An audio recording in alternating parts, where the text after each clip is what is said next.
Ok, alo mình là bạn nha, cho nó đi nếp với bị chuyện nào, cho nó luôn. Facebook dùng gì nè bắt đầu bị đó mà, cho nó luôn ye account nó dùng một xí mi xí, cho nó luôn account này khai mạo bro, tham lệ rồi, nếp bị vào liu, cho nó bị chuyện nào phải bảo đấy. Ok, cho nó luôn yên rồi, Facebook theo nguồn mà mẹ, cho nó luôn ye setting này u, to lại bà mẹ nha. Cho nó ai mà password security rồi liu này lại bà. Password security ရဲ့ရောက်ပြီဆိုလို့ရှိရင်ကျွန်တော်တို့ရဲ့account ကကျွန်တော်တို့သူများဝင်မယ်ဆိုလို့ရှိရင်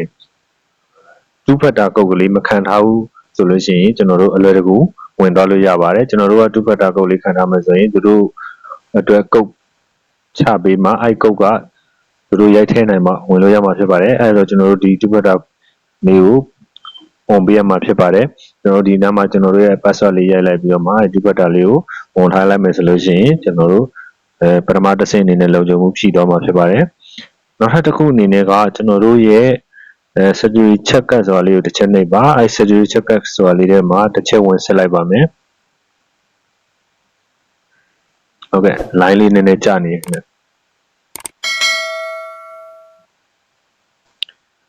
security check ဆိုတဲ့အထက်မှာ your password is okay ဆိုတာကဒါ password လည်းခိုင်မာတယ် your password is okay မဟုတ်ပဲ your password is weak ဆိုတာလေးဖြစ်နေမယ်ဆိုရင်တော့နည်းနည်းဒီစင်းတို့ရဲ့ password ကခိုင်မာမှုမရှိဘူးလို့ပြောလို့ရပါတယ် two factor authentication is on ဆိုရင်ဒါကျွန်တော် two factor code လည်းခံထားတယ် login alert လည်းဖွင့်ထားတယ် login alert ဆိုတာကကျွန်တော်တို့ရဲ့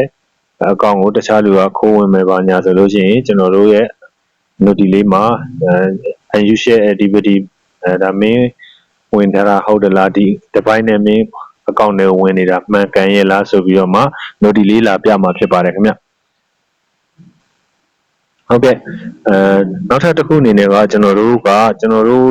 account တွေကိုကျွန်တော်တို့ရဲ့ဖုန်း model နဲ့ဝင်ထားခြင်း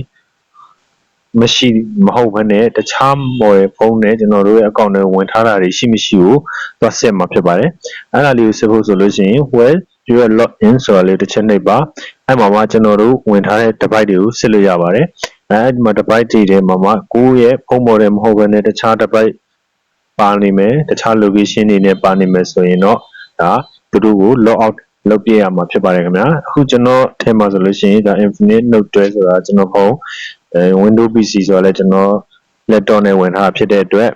ဒါကျွန်တော်ကတော့တခြား device မပါဘူးတခြား device ပါခဲ့မယ်ဆိုရင် select device to log out ဆိုတာလေးကိုတစ်ချက်နှိပ်ပြီးတော့မှအဲ့ဒီ device ကိုကျွန်တော်တို့ log out လုပ်ပြလိုက်မယ်ဆိုလို့ရှိရင်လူကြီးမင်းတို့ရဲ့ account ကိုသူတို့သုံးလို့ရတော့မှာမဟုတ်ပါဘူးသူတို့ထက်မှာ log out ဖြစ်တော့မှာဖြစ်ပါတယ်ခင်ဗျဟုတ်ကဲ့ဒါတွေပြီးသွားပြီဆိုရင်ကျွန်တော်ကနောက်ထပ်လူကြီးမင်းတို့ကိုလက်ဆောင်လေးတစ်ခုပြောပြပေးချင်ပါတယ်အဲ့ဒါကဘာလဲဆိုရင်လူကြီးမင်းတို့ Wi-Fi နဲ့မဟုတ်ဘဲနဲ့ data နဲ့သုံးတဲ့အချိန်ကျရင် Facebook ရဲ့ video file တွေက auto play နေတတ်ပါတယ်အဲ auto play နေတာတွေရှိမယ်နောက်ထပ်ကျွန်တော်တို့လူအစည်းအဝေးမှာပဲဖြစ်ဖြစ်အလုပ်မှာပဲဖြစ်ရုံးမှာဖြစ်ဖြစ်ဖုန်းကဖွင့်ကြည့်တဲ့အခါlike ပေးခြင်းလို့ပုံမှန်ပေးခြင်းလို့နှိပ်လိုက်တဲ့အချိန်မှာအတန်ကြီးမထွက်ဘဲနဲ့အတန်ပျောက်ပေးလို့ရမယ်နီလန်လေးကိုတပါးလည်းပြောပေးသွားခြင်းပါတယ်ဟုတ်ကဲ့ကျွန်တော်တို့အရင်ဆုံး auto play နေရာတွေကိုဘယ်လိုပိတ်မလဲဆိုရင်ဒီ media ဆိုတဲ့ ထဲလေးကိုဝင်လိုက်ပါခင်ဗျ media ဆိုတဲ့ထဲလေးမှာဒီ auto play ဆိုတဲ့နေရာမှာ on mobile and data and Wi-Fi ဆိုတာလေးကိုနှိပ်မယ်ဆိုရင် mobile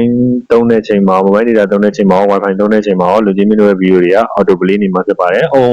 Wi-Fi only ဆိုရင်တော့ Wi-Fi ဖွင့်ထားတဲ့အချိန်မှာပဲ auto play မှာဖြစ်ပါတယ် never auto play video ဆိုရင်တော့ဘယ် data နဲ့ပဲသုံးကိုနှိပ်ပြီးဖွင့်ကြည့်မှသာ video က auto ပွင့်မှာဖြစ်ပါတယ်ခင်ဗျဟုတ်ကဲ့နောက်ထပ်တစ်ခုအနေနဲ့ကျွန်တော်တို့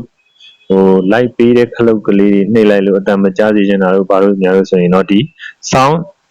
in the app ဆိုတာလေးကိုတစ်ချက်ပိတ်ပေးလိုက်ပါအဲ့ဒါဆိုရင်တော့ဒီမင်းတို့ like နှိပ်လိုက်လို့ရှိရင် talk လိုက်ဆိုတဲ့အတန်လေးကကြားမှာမဟုတ်ပါဘူးခင်ဗျဒါလေးပွင့်ထားမှသာအတန်ကြားမှာဖြစ်ပါတယ်ခင်ဗျဟုတ်ကဲ့ကျွန်တော်ပြောချင်တာတော့ဒီလောက်ပါပဲခင်ဗျလူကြီးမင်းတို့အနေနဲ့ကျွန်တော်ရဲ့ video လေးကအကျိုးကျေးဇူးရှိတယ်တိုင်းနေတဲ့ဆိုရင်ကျွန်တော် video လေးကို like လုပ်ပြီးတော့မှကျွန်တော် channel လေးကို subscribe လုပ်ပေးဖို့တောင်းဆိုပါတယ်ခင်ဗျာအားလုံးကျေးဇူးတင်ပါတယ်ခင်ဗျာ